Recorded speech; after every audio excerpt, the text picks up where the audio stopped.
Teaching Vocabulary, a presentation by José and Alynne Beglar.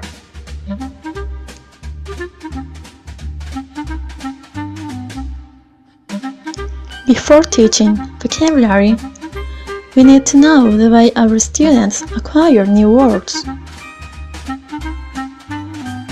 There are three main approaches: incidental learning, explicit instruction, and independent strategy development.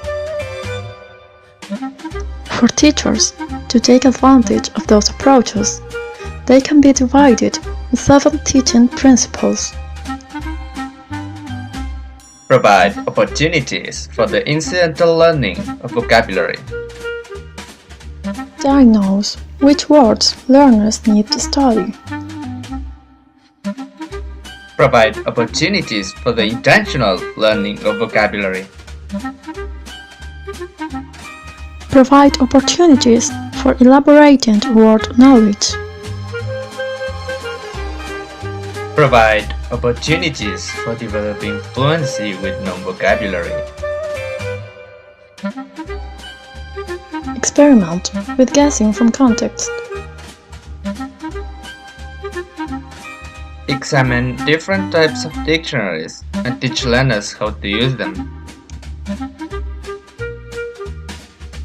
Provide opportunities for the incidental learning of vocabulary. This principle claims that words are learned through reading and listening in a progressive way. Students grasp words from exposure to context in a passive way in all stages of their study of English, both in classes or in their free time. Diagnose which words learners need to study.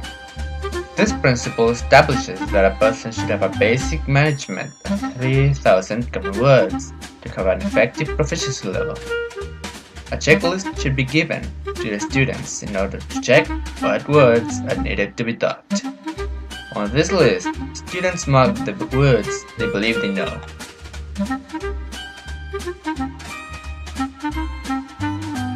Provide opportunities for the intentional learning of vocabulary. According to this principle, students may not always be able to acquire new words through reading if they don't know enough words to read well.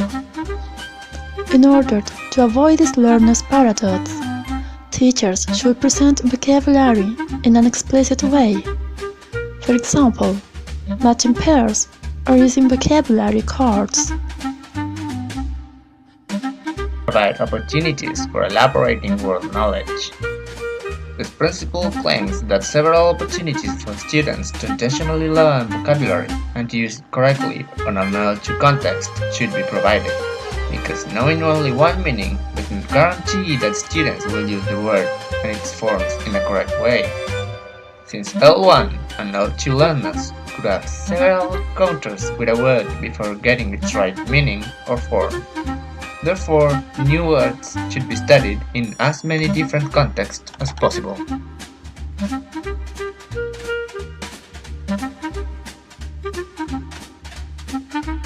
Provide opportunities for developing fluency with non-vocabulary.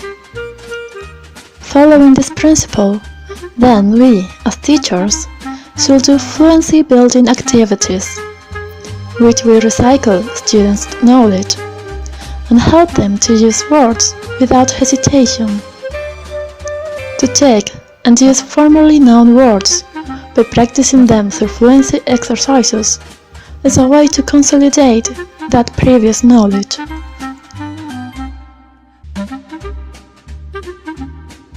Experiment with guessing from context. This principle suggests a complex procedure which allows students to guess the meaning of a word by analyzing the paragraph, sentence, or phrase that is being read. However, it takes a lot of time, and to guess successfully, learners need a high level of proficiency. Besides, the effectiveness is still debatable. Examine different types of dictionaries and teach learners how to use them. This last principle claims that teachers should offer opportunities to examine different types of dictionaries and teach students how to use them. Students must know the differences, advantages, and disadvantages of using diverse kinds of dictionaries to suit their needs. There are also some techniques that teachers could present to their students when teaching new vocabulary. Teacher-fronted explanation or elicitation, and use the context to work out the meaning. Teacher-fronted explanation or elicitation. By using this technique, teacher gets the learners to give information rather than giving it to them. Meaning should be conveyed by using a picture or an oral definition. Only if students clearly don't know the word, teacher can provide it. The word is written on the board after the students already know its meaning and pronunciation. Use the context to work out the meaning. With this technique, text or images surrounding the unknown words can give readers helpful context clues about the meaning and structure of the new word, as well as how it is used. Students don't look up the definition of the new word. Instead, they try to figure out the definition of it.